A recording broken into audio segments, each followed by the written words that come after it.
Welcome back to the Sports Den podcast. I'm your host, Jonathan Hooker here, and I have a special guest here with me today.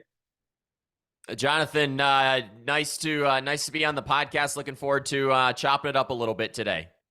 Okay. So, Noah, tell me, what podcast do you listen to?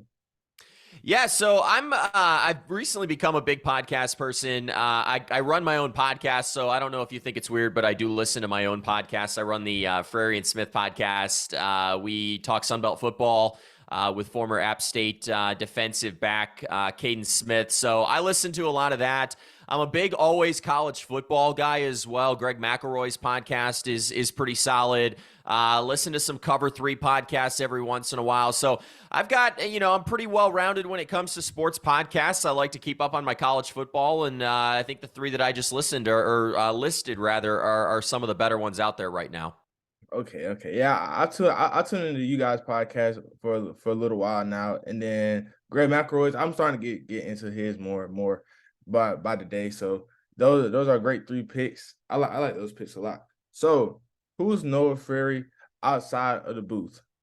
Yeah, I think that's a great question, Jonathan, because ultimately, a lot of people in this industry, your identity can almost be wrapped up inside being a broadcaster. And for me, I'm so much more than that, and I love to talk about that. I'm an avid woodworker. I love you can actually see everything behind me. I've actually built all of that, and just a lot of great things. I have a fantastic girlfriend that I like to spend time with. It's funny to say this. I'm in the sports broadcasting industry, but I'm not the biggest sports fan. Like, I don't sit down and watch endless amounts of sports. About the only sport that I really follow from a fan perspective is baseball. I'm a big Yankees fan. It's been a difficult year for us, but for me, there's just so much that goes on outside of what I do. I'm pretty actively involved in my church in my local area as well. So there's just a lot of things that I like to participate in outside of broadcasting. Don't get me wrong. I love my job. I love what I do. I love being around fantastic athletes, teams, coaches. But sometimes outside of that, I just need a break. And to be honest, I don't even, now that I've been in broadcasting, it's actually tough for me to go sit and watch a game that I'm not in the broadcast booth, just because you get so used to being wrapped up in a game in that manner. Yeah, it's one of those things that come along with the job, because as a broadcaster, like, okay, if I go this game, this is my call time. I have to be here by this time. And you go in there as a fan, it's like, it feels so weird just sitting there not doing anything, not talking about anything. You're just watching the game. It's like a whole different world out there. Yeah, I mean, and we can be completely honest. People talk about all the time how oftentimes it's better to watch games on television than it is to be in person. You miss the atmosphere, but with the different views that you're going to see on television, I personally just enjoy listening to a set of broadcasters and learning more about that sport. And you don't always get that when you're in person, but there are some benefits to being in person. But there is definitely, I definitely enjoy watching games on television. Okay. So, who or what inspired you to be a sports broadcaster? Yeah, for me, it's really interesting. I did not take the normal route to get into this industry. If you listen to a lot of people in the sports broadcasting industry, you're going to hear some story about playing Madden when they were 9 years old, and while the games were being played, they were broadcasting that. That was not me. I, from a young age, always wanted to work in sports. Very early on, I wanted to replace Derek Jeter as the starting shortstop for the New York Yankees, and clearly my athletic ability was not up to par. And so at that point, I started to transition into, hey, it might be interesting to, maybe work in the business side of sports in a front office or in a college athletic department. I did that for a couple years as a sports information director at the college that I had went to. And it was during that time that we had an individual who was doing our broadcast at the time. He became sick, and so being the young 22-year-old kid that I was, I said I can add something else to my plate. And little did I know that was going to be something that would turn into now what has been a full-time career for me for the last 2 years, and really has just turned into my passion. I think, too, looking back, growing up, again, being a big New York Yankees fan, I loved watching Yankees games. Michael Kay, who's the voice of the New York Yankees on Yes Network, was kind of the track to my childhood. I can think back to so many big moments. And so if I really want to pinpoint and say, hey, where was I first interested? It was definitely listening to those Yankees games, but then getting opportunities and continuing to take those. And now, obviously being full-time in the broadcast industry, and I certainly love what I do. Wow, the Yankees though, like Yeah, I mean, I before I grew up in Florida, I lived in upstate New York. So you really only have two choices there. You're either a Yankees fan or a Mets fan. The Mets sucked at the time. Honestly, they still do. And so the Yankees were the only choice. And I was growing up in the era, early 2000s, when they had just won a bunch of championships. Obviously, Derek Jeter was every young baseball player's favorite player. And so, yeah, the Yankees were my team. okay. I'll let you slide on that. I'll let you slide. Okay. Who's your favorite team? The Atlanta Braves, of course. Okay. That Hometown makes team. sense. I love them. Yeah. I love them I dead. have to admit, I live in, I now live in Greenville, South Carolina, which basically is extended Braves country. And I see a lot of Braves fans. You guys can be obnoxious from time to time, but you've got a good baseball team, and I love watching Acuna play.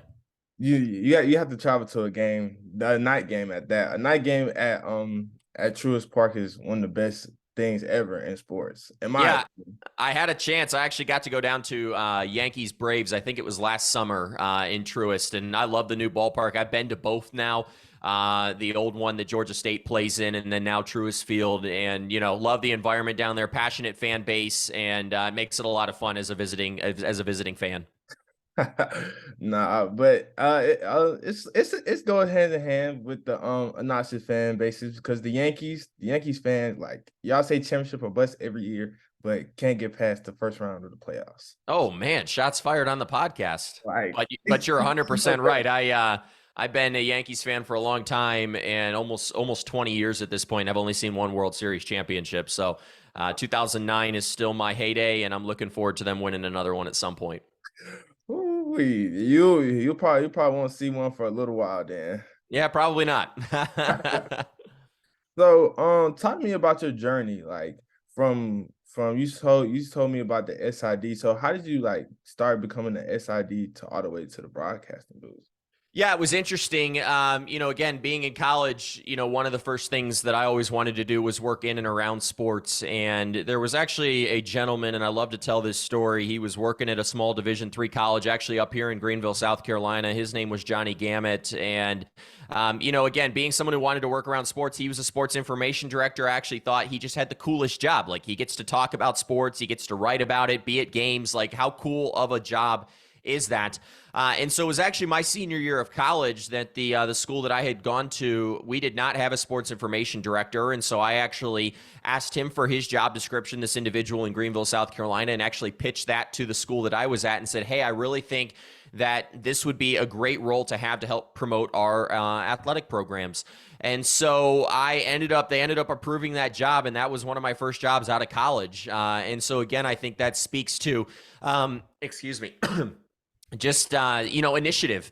And I think that's something similar to like what you're doing here with this podcast. I know the people that you work with down at Georgia Southern, that's something that is preached, that initiative, wanting to continue to improve. And so I got into that, and again, about a year into that, the individual who was doing our broadcast got sick. I took on those. At the time I was doing soccer, I was doing basketball and volleyball. Those were the only sports that we had at the time. So not an extensive sports portfolio, but it was through a couple of other opportunities that I had that I started to broadcast baseball and softball and some basketball at a local Division II college, the University of West Florida. You might be familiar. And through some of those opportunities, kind of what really, if I look back and say was like a major catalyst to me getting into this industry, it was an opportunity that I was given based on calling baseball for the University of West Florida to then call a Division I series at a minor league ballpark between the University of Virginia and the University of Oklahoma. This was spring of 2020, so right before COVID struck. This series was in February, and about 3 weeks later, you might remember the world shut down. So I got that opportunity. There was an individual, his name was Taylor, that I met during that series. He was a broadcaster for Oklahoma, and really just got to know him, started to talk to him more about the finer points of the broadcast industry. And really, it was through that happen chance meeting, that opportunity, that I said, man, this is something that I want to do more in my career. Now, what's interesting is at that time, I really didn't know much about broadcasting. That was the first like major broadcast I had ever done. And I remember each team giving me about 150 pages of game notes. And I was like, what do I do with all of this information? So since then, it's just been a long journey, and it was freelance work initially, getting some opportunities to call, some different conference championships at the Division II level while I was working. And eventually it just got to the point where I said, you know what, I'm going all in on this. This is a passion of mine. This is a dream that I have. That was 2 years ago, this coming July, so next month. And since then, I've called over 300 games at the Division I level and have another exciting year coming up. Congrats on over 300. That's really good in the industry, for real. Yeah, I mean, it's been a wild ride. I think, like I told you, I started this, really 4 years ago, and I only had called 3 different sports. And in the last 2 years, I'm up to, I think, 14 different sports that I've called now, ranging from, football all the way to field hockey. I did a beach volleyball championship a couple weeks ago. I've done softball. I've even done cross country. So it's been a wild journey of, trying to find ways to make yourself valuable and to put yourself out there more. And certainly the Lord is blessed. And I've had a lot of really neat opportunities over these first 2 years. And I'm certainly looking forward to what the future holds. I'm excited to see. So, what impact has sports had on you? Yeah, I mean, sports has always been that thing that brings just a ton of joy and excitement. I mean, again, growing up a Yankees fan, I still think back. I've got pictures on my walls that you can't see right now, but I think back to just moments of my childhood. I think back to a 3,000th hit for Derek Jeter that was a home run. I think back to the last hit of his career that was a walk-off single, and so sports has just been something that I can go to and kind of enjoy, even to some extent find relaxation in. And too, I think it's also a neat way for people to come together. I look at the relationship that me and my father have around the game of baseball and being able to watch that together. And so sports, I just think, is such a uniter. And I think what's neat is, and that's why I love my job, because at the end of the day, as you well know, Jonathan, this world is so divided. It's so polarized when you look at politics and religion and so many different things. And the one common language that we all share is sports. And so my role, I'm able to, no matter what someone is going through, it could be the loss of a family member, it could be just a really bad week at work. They're able to, on a Saturday or on a Thursday night, turn on a sporting event, and I'm able to bring what I consider a little bit of joy to their life, despite some of the struggles that they might be dealing with in their life, as it has done for me. So sports has been a big part of my life. It will ultimately continue to be a big part of my life, and I'm excited to kind of see where it takes me. Of course. I'm excited for you. So, what lessons have you that you learned growing up that you apply to your regimen today? Yeah, I think that's a great question there, Jonathan, because I grew up in an environment. There was a lot of different like rules that I grew up around, like showing up on time and dressing a certain way when you came to work, and I think some of those things were just massive aspects of my life that I think have further helped me in my career. I also look at my parents. Neither of them have college degrees. My mom has been a secretary for most of her adult life. My dad is actually an electrician, so blue collar. And through those, I've just seen shown to me what hard work and determination is supposed to look like. And so I've been able to kind of take those things, into being a better broadcaster and just a better person. Another thing, too, that I think, dates all the way back to my parents is just them really teaching me how to be able to have a good conversation with someone, to get to know someone.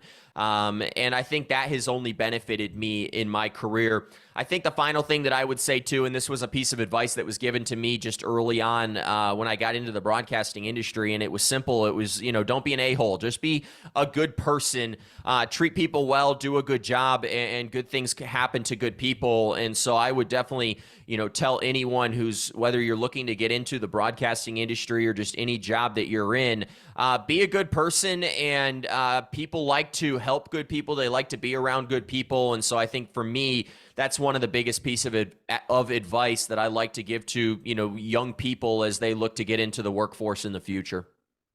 Yeah, yeah, that's what it seems like throughout sports. You meet a whole bunch of nice people, but there isn't one or two bad apples of that tree. Yeah, I mean, you'll definitely run into some people who just aren't great people, but for the most part, I know even in the broadcasting industry, I've been helped out a lot by a bunch of people. And most of the time, when I reach out to someone, they're very willing to help, which is appreciated. And I think it's a good example of what we should all be trying to do in this world as we seek to leave it a little better place than we found it. Yeah, of course, of course. So now we're finna get into the game of this or that. I'll give you two options, and you choose Okay. between the two. I love games. Okay. So one, if you had a documentary, which company would you want to produce it? ESPN or Netflix? Honestly, I'm not, obviously an athlete, so I think Netflix makes a little bit more sense from my standpoint. Netflix. Okay. Okay. So now, what's better to you, hot weather or cold weather? Man, that is a great question. Grew up in hot weather. I live in a climate now up here in Greenville, South Carolina, that you're familiar with, that maybe you get a little bit more cold weather. I'm not a huge beach person, so give me the cold weather all day long. Mm, okay. So, would you rather have a coffee or a hot chocolate?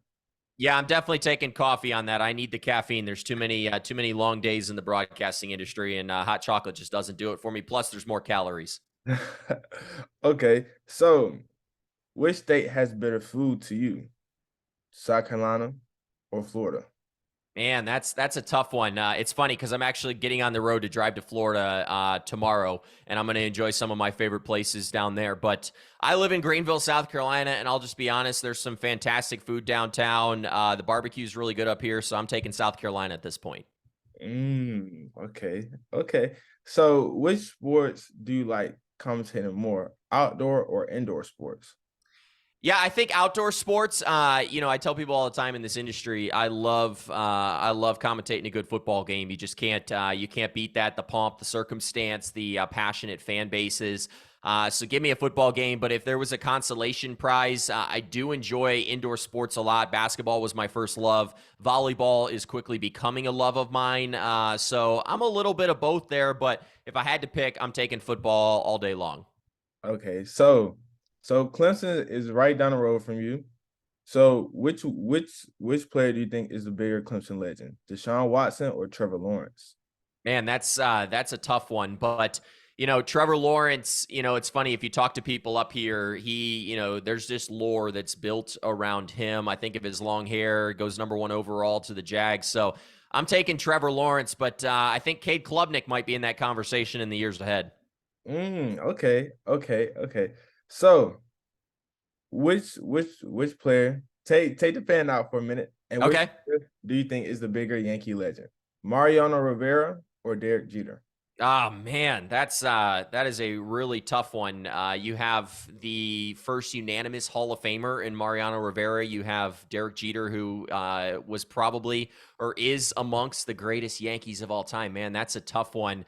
In terms of the difference that he made, man, I think I'm gonna have to go with Derek Jeter. I mean, that's my guy.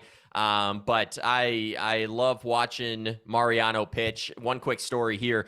The only time I've ever seen Mariano pitch in person, we were in Texas and I watched him give up a walk-off grand slam. It was the only one of his career. So that's my memory of Mariano pitching. Oh, But, wait. I've seen him close out many a postseason games. There's actually there's more people that have walked on the moon than there have been scored on Mariano Rivera in the postseason. So I think that speaks for itself. Yeah, Mariano was amazing, amazing, amazing. So, which team do you dislike the most, the Red Sox or the Mets?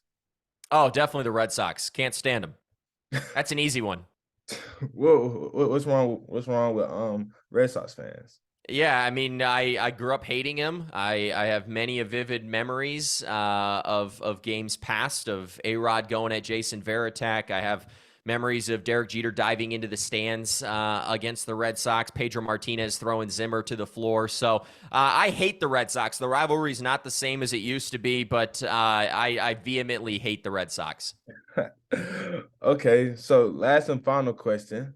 I know you're a handyman yourself, so which store has better wood, Home Depot or Lowe's? Oh, that's an easy one for me. Lowe's, by far. My dad taught me well early on. I hate shopping at Home Depot. I am only a Lowe's guy. The only time you'll ever catch me in Home Depot, you never will. Well, that concludes the game of this or that. Did you enjoy playing? Yeah, I did. That was fun. It was honestly, I might have to add that to my podcast when we bring Sunbelt athletes on in the future. Okay, but hey, that's good. That's good. It's a really good interactive game that I always try to do to make the guests feel more at ease and become themselves. Yeah, I love it. That's a lot of fun. I'll definitely look forward to listening to other episodes of you and hearing this or that for other people that you bring on. Can't wait. What are your favorite sports to commentate? Yeah, like I said earlier, I think football is a big one for me. Basketball was kind of my first love, but if there was a couple that are kind of becoming loves of mine, I think D1 women's volleyball is something that I love commentating. Simply because of the speed and just the ability of those athletes, and it's in such a confined space. So I think volleyball is a big one, and then probably one that I don't think you'd expect me to say right here, but I have become a really big lacrosse fan. Like I watch a lot of women's lacrosse. I actually call a lot of women's lacrosse as well as men's lacrosse. So that has become a sport that I love watching. I was actually just up in Charlotte this past weekend watching some professional lacrosse.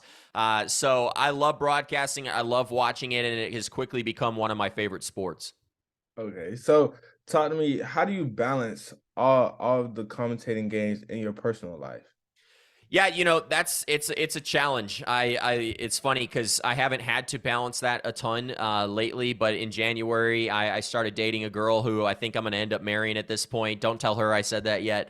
But no, that's been a big challenge of just balancing that personal life as well as the broadcasting life. And I live life on my calendar. I know what games I'm calling, and I think for me, what I'm learning is I am a natural procrastinator. I love to procrastinate, and it hurts me. But now that I have some different aspects of my personal life, I'm learning that I have to be smarter about my time. I have to use it more wisely. And so, yeah, it's a balancing act. But I think too, the other aspect of it too is knowing when to shut it off. There was a couple times this year where some big upsets happened in the NCAA tournament, and I happened to have my phone shut off that night because I was hanging out, with friends. And, I even look at this summer. I'm not calling a lot of games this summer, and it's kind of an opportunity for me to regroup and really be able to pour into the people, my loved ones in my life. So I think it's understanding that balance. I'm not a firm believer in work-life balance because I think that's different at different times of your life. But I think finding that balance is good, and again, prioritizing your time are some of the biggest things that I've learned. Yeah, for me, it's like I did a better job this year, but like the year before that, I wasn't good at time management, stuff like that. But now the year after that, I learned and I found my balance. And it was really hard at first because being so young, you just want to be on go, go, go, go, go, instead of just slowing down for a little second and just enjoying where you are. Yeah, no, that's a great point. I'm sure that there was some papers in college that snuck up on you every once in a while, weren't there? Oh, snuck up isn't even I had that. I Many all-nighters, I'm sure, were pulled getting some of those papers done, right? Oh yeah, oh yeah, oh yeah, without a doubt. Um, talk to me. With your job and a lot of travel. Name some well-known people that you've met on the job. Man, let me think real quick. Yeah, I've gotten to meet some fun people. I think back to, I guess he's actually become one of my closer friends at this point. His name is Anish Shroff. He works for ESPN, calls a lot of college football. He's the voice of the Carolina Panthers. That's been a really neat name. I'm trying to think of just other people that I've met. Harry Lyles Jr. He works for ESPN. He lives down in the Atlanta area. Got to meet him at Sunbelt Media Days last year. And then, I think with my job, you get to meet a lot of these, head football coaches, different coaches, that I work around. And so I think that's always a fun aspect to me. Every year I try to go up. There's a sports media association banquet that takes place in Winston-Salem, North Carolina. So this past year I got to meet, Jim Nance. I got to meet Jeff Passan, who writes for ESPN. So it's been fun to just meet different people in this industry. They're all great people. I've enjoyed it, and certainly looking forward to meeting more people in the future. Yeah, that's a heavy hitter list right there. That's So, not bad, is it? oh, it's a great list, wonderful list. So talk to me about what can we see from Sunbelt Sports this year? Yeah, I mean, if you look back and you think back to what this past year was, it was a really a banner year in the league. You bring in the 4 new members, the James Madison, Southern Miss, Old Dominion, and Marshall, and they just really helped elevate the league. We had 7 teams that went to bowl games. I think that number could potentially go up as we look to 2023. Across the board, I think of the sports that I called women's soccer, women's volleyball. Those are leagues that, in this coming year, could you potentially see 2 teams get into the NCAA tournament? The league has historically been a 1-bid league in those sports, but certainly, particularly in volleyball, they're kind of knocking on the door of getting that second team in. Basketball, I called the women's basketball tournament this past year, got to watch a lot of the men, and I think there was a lot of excitement around those 2 tournaments, 2 of the more competitive tournaments that we've seen in a while. And, so I think that's great. Obviously, softball was super competitive this past year. We sent 2 teams to the NCAA tournament. I think there's a path forward for more in the future. And then Sunbelt baseball. I think you're down at Georgia Southern. Baseball wasn't as good as it was a year ago at Georgia Southern, but still get 4 teams into the NCAA tournament this past year. The Sunbelt has proven that they are a top 5 baseball league in the country year in and year out. Southern Miss was just a few outs away from going to the College World Series a couple days ago. And so I think the Sun Belt, they love to say that the sun is rising. It clearly is. There's definitely a path forward to the Sun Belt kind of becoming that premier, if you want to call it, group of 5 conference, just below those Power 5 teams that we historically talk a lot about. But the league, definitely some great trajectory. Keith Gill is doing some fantastic things, a lot of good athletic directors. And so I'm really excited about the future of the league. I love having my name tethered to the league because I see the emphasis in continuing to grow and continuing to be better. And as someone who's young in this broadcasting industry, I love being around people who are looking to improve. And that certainly is what the Sun Belt's trying to do right now. Yeah, like when I talk about you, I say, yeah, that's the Sunbelt voice right there. Like whenever you see a Sunbelt clip, like that's his voice behind it. Like, Yeah, I mean, it basically has turned into that. I think I called 5 championships last year. Let me count: soccer, volleyball. I did basketball. I added beach volleyball this year, which was a blast, by the way. And then I did some softball, and there might be some other opportunities in the year ahead. So, yeah, I love working for the Sun Belt, and I've become a big fan of the league and just the teams, the people in it, and certainly love promoting it whenever I get an opportunity. which okay, so which school gives you the best environment to call in? Yeah, I have not called a bunch of games at these schools because a lot of the time I'm calling games at the championships. We actually do a lot of that remotely out of a studio rather in the Superdome. I got to go up to App State this past year and was there for the Hail Mary game. I was actually standing on the sideline when that took place, so that atmosphere was electric. I watch a lot of Georgia Southern football on television, and I love the environment down there. I think the environments up at James Madison are a lot of fun. So there's a ton of really good fan bases. I think too, and it's kind of similar to your question. I thought you were actually going to ask me which fan bases do I get the most engagement from on Twitter, or maybe the most hatred on Twitter. And I would definitely say that the Marshall fan base is up there right now. Southern Miss is up there right now on my case. But I love the passion from the many fan bases across the Sun Belt, and it certainly shows why the Sun Belt really chose to invest in those rivalries, because these fans, when you can get them to travel to games, it just makes them such fun environments. Yeah, that was gonna be the follow-up question, but you answered it right away. Marshall and Southern Miss are really on your case throughout the year. Yeah, no, they definitely are. Southern Miss fans think I hate their team, and the only thing I hate about their team is they don't have a quarterback. But Marshall fans, we've been doing a series of rankings during the offseason for the upcoming season, and they don't like where me and Caden have ranked a couple of their guys. But again, two very passionate fan bases. I think right now, I would say the most passionate fan base that I've dealt with in the league so far has been James Madison. But I think Yeah. fan bases like Georgia Southern and App State are very close seconds, and so it's always fun interacting with those fan bases. Yeah, when James Madison came into the league, I forgot I forgot how James Madison carried themselves throughout their sports. So like seeing their fans travel and seeing their fans do what they do, I was like, yeah, James Madison's going is going was a great addition because Yeah, they were. they interact with everybody and they're just nice people, but they're very passionate. Yeah, no, I will definitely echo every bit of that. It's been fun having them in the league this year, and I'm certainly excited to see what they do in year two. Okay, so before let's talk about your game day. So give me a pregame ritual, give me your pregame meal, and what's on your pregame playlist. There we go. Man, pregame ritual. You got to have that nice fit on.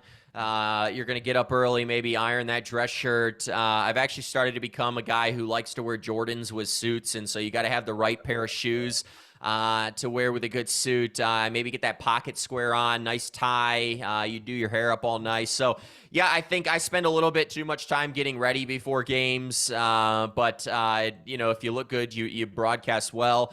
Pregame snack. I'm actually not a big eater during pregame. I'm going to be more of a guy who likes to plow down some good press box food post game. But the one of the schools I work at, we get a Chick-fil-A sandwich before every game, and so maybe that's kind of becoming my pregame ritual to eat a good Chick-fil-A sandwich there. And man, playlists. I'm all over the place. I tell people all the time I'm kind of a basic white girl when it comes to my playlists. I love some good Taylor Swift. I'll listen to some Justin Bieber. I have, because of my relationship with Caden, added a little bit of Drake to that playlist. So I'm kind of all over the place, but it comes down to kind of whatever gets me hyped for the game, and then you jump right in. But that's a little bit about my kind of game day experience. No, no, that's a good playlist though. That's a good playlist. It gets you in your zone, and then it gets things going for you because it's been working. Yeah, You've been things are confident. going well. You've been calling for the Sun Belt for a couple of years now, so something has to be right. Yeah, no, it's I've been blessed early on in my career with just some really neat opportunities, and I'm just kind of excited to see where this continues to take me. So I'm living out my dream. I'm sitting courtside at some of the best games in the country, and certainly I wouldn't trade that for the world at this point. Okay, so talk to me about what goals do you look forward to taking down in the future? Yeah, I think for me, early on in my career, as you're going to hear from most broadcasters, they're freelance. I think for me, the opportunity to perhaps work for a network like an ESPN or a Fox is a dream of mine. If you went on my Twitter account right now, you'd see up top, it's actually a pinned tweet. It says that I want to call a game in Death Valley at Clemson for ESPN someday. So I think those are some of my dreams.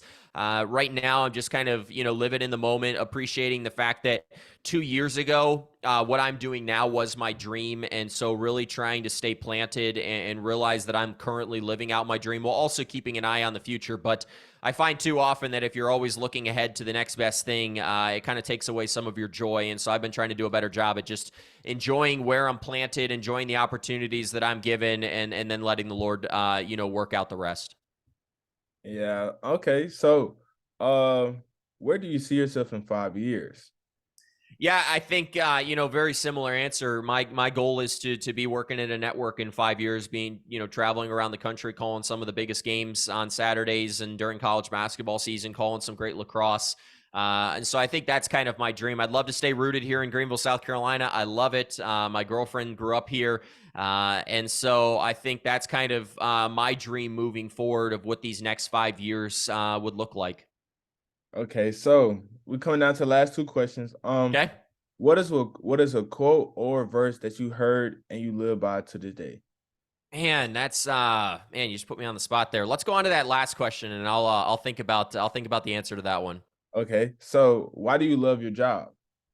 Yeah, that to me is easy. I get to, again, I get to sit in the best seat in the house, day in and day out. I get to watch athletes that are far more talented than I ever was do incredible things, and so yeah, you can't beat that. I'm doing what I love to do. I'm around sports in a way that I can enjoy it, and I think too the neat thing is my role as a broadcaster. I still get the opportunity to be a fan to some extent. I get when a big play happens, I still get to be excited about that as a broadcaster, not as a biased broadcaster, but just as a broadcaster. So I'm living out my dream, and I love what I do. Now I'm stuck because I'm trying to think of just like a really good a really good quote. I think for me.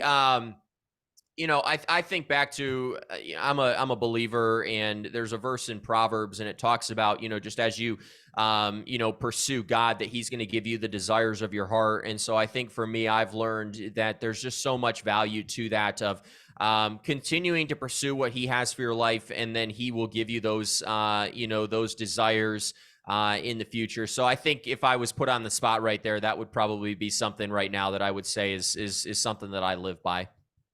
Yeah, that's a really good verse. I remember reading about that. I remember reading Proverbs and reading about that. Yeah, that's a really good one. That's a really good one.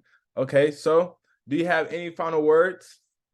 Yeah, Jonathan, I think the biggest thing I would say is keep doing what you're doing. I appreciate you taking some time to have me on and hear my story. I appreciate learning a little bit about you and what you're accomplishing down at Georgia Southern. And much, like you, I'm looking forward to, kind of following along with your career. And like I said, I think, continue to work hard and be a good person, and good things happen to good people. So looking forward to following along, and thanks for having me on today.